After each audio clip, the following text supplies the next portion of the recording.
Hello everyone, स्वागत है सभी का शक्ति अकेडमी में। दोस्तों, आज की वीडियो हम लोग बात कर रहे हैं आपका जो कट ऑफ जारी किया गया है और कट ऑफ के साथ साथ आपकी डेट ऑफ बर्थ को भी जारी किया गया है। और अब डेट ऑफ बर्थ जारी की गई है, साथ ही साथ आपकी कट ऑफ जारी की गई है। उसके अलावा जो आपका सप्लीमेंट्री रिजल्ट अब जारी होना है, तो अब इससे बिल्कुल क्लियर होने वाला है कि किसको फ़ायदा मिलने वाला है और किसको फ़ायदा नहीं मिलने वाला है। यानी कि सप्लीमेंट्री रिजल्ट जब आपका आएगा तो सबसे पहले लिस्ट में किसका नाम होगा, उसके बाद किसको वरीयता मिलेगी। अगर आपके 1-2 नंबर कम है तो आपको वरीयता मिलेगी या नहीं मिलेगी, आपकी उम्मीद है या नहीं है। और अगर आप कट ऑफ पार कर रहे हैं फिर भी आपका सिलेक्शन नहीं हुआ तो क्यों नहीं हुआ है, किस वजह से नहीं हुआ है और आपका क्या चांस है होने का, इन सभी चीज़ों पर हम लोग बात करने वाले हैं। तो आप चैनल पर पहली बार हैं तो चैनल को सब्सक्राइब जरूर कर लेना, वीडियो को लाइक कर देना और कमेंट में अपना प्यार और अपना सपोर्ट दिखाते रहना। ठीक है, हम लोग बात करते हैं सीधे मुद्दे की। तो अतुल प्रसाद जी का एक प्रेस कॉन्फ्रेंस होती है, आप सभी मीडिया से वो लोग बात करते हैं, आप सभी को पता है। डिस्ट्रिक्ट्स में तो ये उम्मीद कुछ बच्चे रख सकते हैं कि जो अगर वहाँ पे कुछ गलत होता है तो जो वेटिंग लिस्ट के जो लोग हैं उनको चांस मिल सकता है। बिल्कुल, हम लोगों का हमेशा से ये प्रयास रहा और ये पूर्व की परिपाटी भी रही है कि जब भी हम डॉक्यूमेंट वेरिफिकेशन करके सरकार को लिस्ट देते हैं, क्योंकि उन सब मामलों में हम लोग सीधे अपना डॉक्यूमेंट वेरिफिकेशन कर लेते हैं, छोटी संख्या रहती है, इसमें चूंकि बड़ी संख्या है इसलिए डॉक्यूमेंट वेरिफिकेशन अब सरकार के स्तर से वहाँ पर हो रहा है।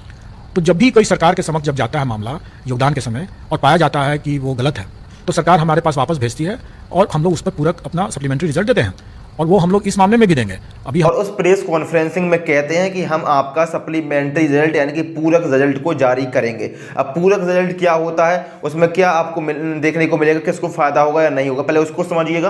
पूरक रिजल्ट आपका बहुत जल्द जारी होगा और कब तक जारी हो जाएगा तो नवंबर के प्रथम सप्ताह में देखने को मिल सकता है। यानी कि 2 नवंबर तक आपके नियुक्ति प्रमाण पत्र देने हैं। जो लोग सेलेक्ट हो चुके हैं, जिन लोगों की डीवी हो चुका है, ट्रेनिंग हो चुकी है, उनको 2 नवंबर को आपको नियुक्ति प्रमाण पत्र देने, उसके बाद आपका पूरक रिजल्ट आएगा। अब जैसे ही डॉक्यूमेंट वेरिफिकेशन की प्रक्रिया चल रही है तो उसमें बड़ी मात्रा में आपकी सीटें खाली रहने वाली हैं। अब जितनी सीटें खाली रहेंगी, जितनी भी सीटें खाली रहेंगी उन सभी की लिस्ट बनाई जाएगी और उन सभी लिस्ट को बीपीएससी को भेजा जाएगा। फिर बीपीएससी उन सभी स्टूडेंट का रिजल्ट दोबारा से घोषित करेगी जो लोग बच गए हैं या जो लोग सेलेक्ट नहीं हो पाए हैं। और अब हम लोग बात करते हैं किसको फायदा होने वाला है, सप्लीमेंट्री रिजल्ट में सबसे ज़्यादा किसको फायदा होने वाला है। तो देखिए, आप सभी को कट ऑफ आपको मालूम है कि आपकी कट ऑफ कितनी है। जो जनरल कैटेगरी का पुरुष है उसकी 67 पर सिलेक्शन हुआ है और जो जनरल कैटेगरी से महिला उसका 57 पर सिलेक्शन हुआ है। ठीक है, जो आपकी कट ऑफ जारी हो चुकी है सभी कैटेगरी की। लेकिन अब काफी ऐसे कैंडिडेट हैं जिनका जनरल कैटेगरी से हैं, पुरुष भी हैं और 67 नंबर भी है फिर भी सिलेक्शन नहीं हुआ है। और काफी महिलाएं ऐसी हैं जिनके 57 नंबर भी है फिर भी सिलेक्शन नहीं हुआ है। तो क्यों नहीं हुआ है इसको समझिएगा।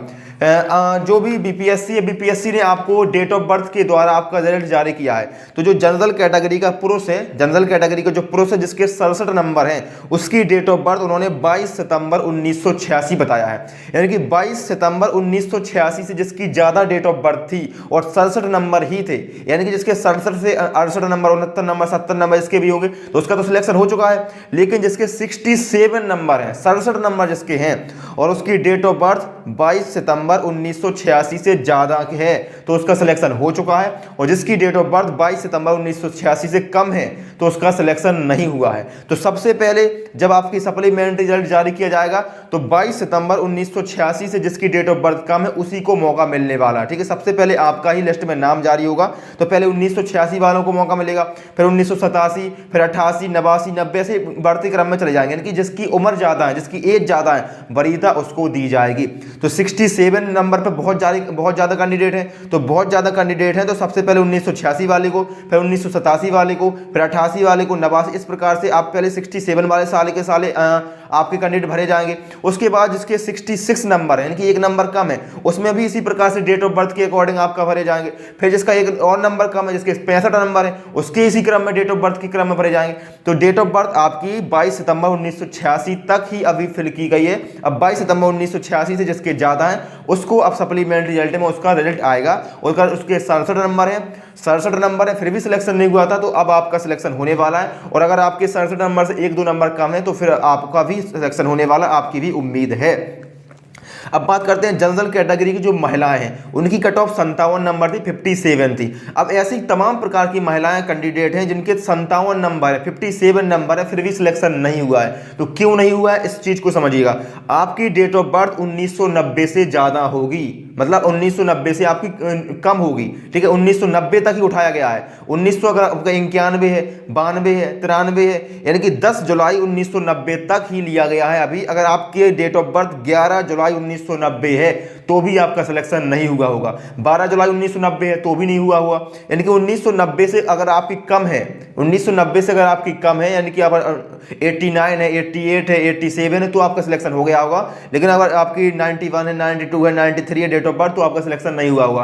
तो सबसे पहले अब आपको ही मौका मिलने वाला, जैसे ही सप्लीमेंट्री रिजल्ट जारी होगा तो जनरल फीमेल में जितने भी लोग हैं 57 नंबर वाले, 57 वाले जितने भी लोग हैं उनके डेट ऑफ बर्थ के अकॉर्डिंग सबसे पहले 91 वाले को, फिर 92 वाले को, फिर 93 वाले को, इस प्रकार से आपको दिया जाएगा। उसके बाद फिर जो जिनके नंबर कम है, जिसके 57 नहीं है, 56 है, 55 है, 54 है, उन लोगों को मौका मिलेगा। अब वो किस्मत की बात है कितने लोगों को मौका मिलता है, कितने लोगों को मौका नहीं मिलता है, लेकिन सबसे पहले उन लोगों को मौका मिलेगा जो कट ऑफ पार कर रहे हैं, कट ऑफ के बराबर है, लेकिन डेट ऑफ बर्थ उनकी ज्यादा थी या डेट ऑफ बर्थ आपकी कम थी और सिलेक्शन नहीं हो पाया है तो उनको मौका मिलने वाला है। इसी प्रकार से ईडब्ल्यूएस की बात करें तो ईडब्ल्यूएस की जो कट ऑफ गई थी वो 56 थी ईडब्ल्यूएस पुरुष की।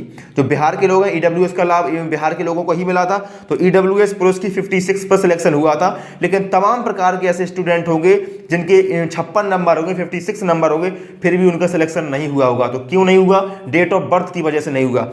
डेट ऑफ बर्थ 19 मार्च 1995 तक उठाया गया। अब सोचिए कि जनरल कैटेगरी का 86 तक उठाया गया था और जनरल फीमेल का 1990 तक, लेकिन ईडब्ल्यूएस को 1995 तक लिया गया है। यानी कि 19 मार्च 1995 तक जितने कैंडिडेट थे उनका ईडब्ल्यूएस से सिलेक्शन हो गया है। लेकिन अगर आपकी डेट ऑफ बर्थ 19 मार्च 1995 से कम है, यानी कि आपके 1996 से 1997 या 1998 तो आपका सिलेक्शन नहीं हुआ होगा। अब जब आपकी सप्लीमेंट्री रिजल्ट जारी किया जाएगा तो सबसे पहले ईडब्ल्यूएस कैटेगरी में आप लोगों को लिया जाएगा जिनकी 19 मार्च 1995 से जिनकी कम डेट ऑफ बर्थ थी, ठीक है, यानी कि 1996 है, 97 है, फिर उनको लिया जाएगा। और ईडब्ल्यूएस में आपके नंबर भी कम रहने के चांस है। नहीं, ईडब्ल्यूएस में आपको जो कट ऑफ है उसमें ज़्यादा आपकी कमी देखने को मिल सकती है क्योंकि ईडब्ल्यूएस में कैंडिडेट भी कम है और ईडब्ल्यूएस की आपकी डेट ऑफ बर्थ को भी कम देखा गया है, 1995 तक रखा गया है। तो ईडब्ल्यूएस में 2-4 नंबर आपके कम है तो भी आप उम्मीद रख सकते हैं। इसी प्रकार से ईडब्ल्यूएस फीमेल है। ईडब्ल्यूएस फीमेल की जो कट ऑफ थी वो 48 नंबर थी, 48 नंबर पर सिलेक्शन हुआ है। लेकिन आपके भी काफ़ी लोग ऐसे होंगे जिनकी 48 नंबर होंगे फिर भी सिलेक्शन नहीं हुआ होगा, तो डेट ऑफ बर्थ की वजह से नहीं हुआ है। Date of birth general EWS में महिला में 5 जुलाई 1999 तक उठाया गया है। 5 जुलाई 1999 तक ईडब्ल्यूएस फीमेल की कट ऑफ को लिया गया है। अगर आपकी डेट ऑफ बर्थ 5 जुलाई 1999 तक है तो आपको ले लिया गया होगा। लेकिन अगर आपकी 6 जुलाई 1999 या 7 जुलाई 1999 तो नहीं लिया गया होगा। अब आप परेशान मत होइए। अगर आपकी डेट ऑफ बर्थ 1999 है या फिर आपकी 2000 भी है, 2001 है तो, और अगर आपके 48 नंबर हैं तो आप सबसे पहले जब सप्लीमेंट्री रिजल्ट जारी होगा तो आपको ही लिया जाएगा ईडब्ल्यूएस फीमेल में, ठीक है। इसी प्रकार से एससी की बता दूं मैं, तो एससी मेल है, उनका कट ऑफ 47 नंबर थी, 47 नंबर पर सिलेक्शन हुआ है। लेकिन आपका नहीं हुआ होगा तो आपकी डेट ऑफ बर्थ 2001 से ज़्यादा होगी। जो एससी कैटेगरी के लिए जो आपकी डेट ऑफ बर्थ बताई गई है वो 25 दिसंबर 2001 तक सिलेक्शन हुआ है। यानी कि जिसकी डेट ऑफ बर्थ 25 दिसंबर 2001 तक थी उसका सिलेक्शन हुआ है। अगर 24 दिसंबर 2001 है तो सिलेक्शन हुआ है। लेकिन अगर 25 से ज़्यादा है यानी कि 26 दिसंबर 2001 है तो आपका सिलेक्शन नहीं हुआ होगा, ठीक है। तो क्यों नहीं हुआ? इसी वजह से नहीं हुआ क्योंकि 25 तारीख तक ही लिया गया है। तो अगर आपकी डेट 47 नंबर है और आपकी डेट ऑफ बर्थ फिर कितनी भी ज़्यादा होगी, अगर आपकी 2002 है, 2003 है, 2004 इस प्रकार आपकी डेट ऑफ बर्थ है, तो अब जब रिजल्ट आपका आएगा तो एससी कैटेगरी में अगर आपके 47 नंबर है तो आपको ले लिया जाएगा। और अगर 46 भी है, 45 भी है तो भी आपके चांस है क्योंकि 2-3 नंबर आपकी कट ऑफ में कमी देखने को मिलेगी। इसी प्रकार एससी फीमेल का बता दूं तो आपके 39 नंबर पर सिलेक्शन हुआ है। इसकी डेट ऑफ बर्थ आपकी 25 दिसंबर 2004 तक ली गई है, ठीक है। यानी कि 25 दिसंबर 2004 तक जो भी एससी फीमेल थे उनको ले लिया गया है। और जो एसटी है, एसटी पुरुष का 46 नंबर तक लिया गया है, 46 नंबर तक लिया गया है। तो 46 नंबर में अगर आपके डेट ऑफ बर्थ 15 नवंबर 1999 तक लिया गया है, यानी कि 15 नवंबर 1999 के अगर आप पहले के हैं तो आपका सिलेक्शन हो गया होगा। लेकिन 15 नवंबर 1999 के बाद के हैं तो सिलेक्शन नहीं हुआ होगा। तो आप परेशान मत होइए। अगर आपके एसटी कैटेगरी से हैं और 46 नंबर बन रहे हैं तो आपको सप्लीमेंट्री रिजल्ट में सबसे पहले आपका नाम ही आएगा और फिर जिसके आपसे कम नंबर है, 45 है, 44 है, 43 है, उनको मौका मिलेगा। इसी प्रकार से एसटी फीमेल की 39 नंबर पर सिलेक्शन हुआ, 39 नंबर पर। और आपकी डेट ऑफ बर्थ 25 जून 2003 तक लिया गया है। तो जो डेट ऑफ बर्थ और आपका कट ऑफ है वो मैंने आपको बता दिया है। तो सबसे पहले मौका उन्हीं को मिलेगा जो लोग क्वालिफाइंग जो कट ऑफ को पार कर रहे हैं और डेट ऑफ बर्थ उनकी कम थी, यानी कि डेट ऑफ बर्थ आपकी कम थी, यानी कि आपकी उम्र कम थी, आपकी उम्र कम थी, तो आपको मौका नहीं मिला होगा, क्योंकि जिसकी ज़्यादा उम्र है उसी को वरीयता मिली है। अगर सेम नंबर है, तो अगर ज़्यादा नंबर है, कट ऑफ 67 नंबर से ज़्यादा है तो सिलेक्शन हो गया होगा, लेकिन सेम नंबर है तो जिसकी उम्र ज़्यादा, जिसकी एज ज़्यादा, उसी को वरीयता मिली है। लेकिन सप्लीमेंट्री रिजल्ट आएगा तो आपको भी मौका मिलेगा जिसकी उम्र भी कम है लेकिन नंबर उसके कट ऑफ के बराबर है, तो आपको मौका मिलेगा। लेकिन जिसके कट ऑफ से 1-2 नंबर कम है तो उसको भी उम्मीद है, वो उम्मीद रखिए, बिल्कुल आपको चांस है, क्योंकि कट ऑफ से 1-2 नंबर कम आपको देखने को मिलेगा सप्लीमेंट्री रिजल्ट में आपकी कट ऑफ। तो वीडियो में आपको मैंने यही बताने वाला था कि आपकी जो डेट ऑफ बर्थ है उसके अकॉर्डिंग आपका रिजल्ट भरा गया है और इसी के अकॉर्डिंग आपका सप्लीमेंट्री रिजल्ट भी भरा जाएगा। तो आपकी डेट ऑफ बर्थ क्या है और आपका स्कोर क्या है, कमेंट करके जरूर बताइएगा। और वीडियो पसंद आए तो वीडियो को लाइक कर देना, चैनल को सब्सक्राइब कर देना। हम लोग मिलते हैं अगले वीडियो में, तब तक के लिए धन्यवाद। और जो लोग बीपीएससी टीआरई 2.0 के लिए तैयारी करना चाहते हैं तो चैनल से जुड़ जाइए। आगे आने वाली भर्ती के लिए हम लोग अच्छे से तैयारी करने वाले हैं। बिहार जो अगला चरण आने वाला है उसके लिए हम लोग अच्छी रणनीति के तहत अपनी तैयारी करना चाहते हैं, तो आपको भी एग्जाम देना है तो चैनल को सब्सक्राइब कर लेना। हम लोग मिलते हैं अगले वीडियो में, तब तक के लिए धन्यवाद।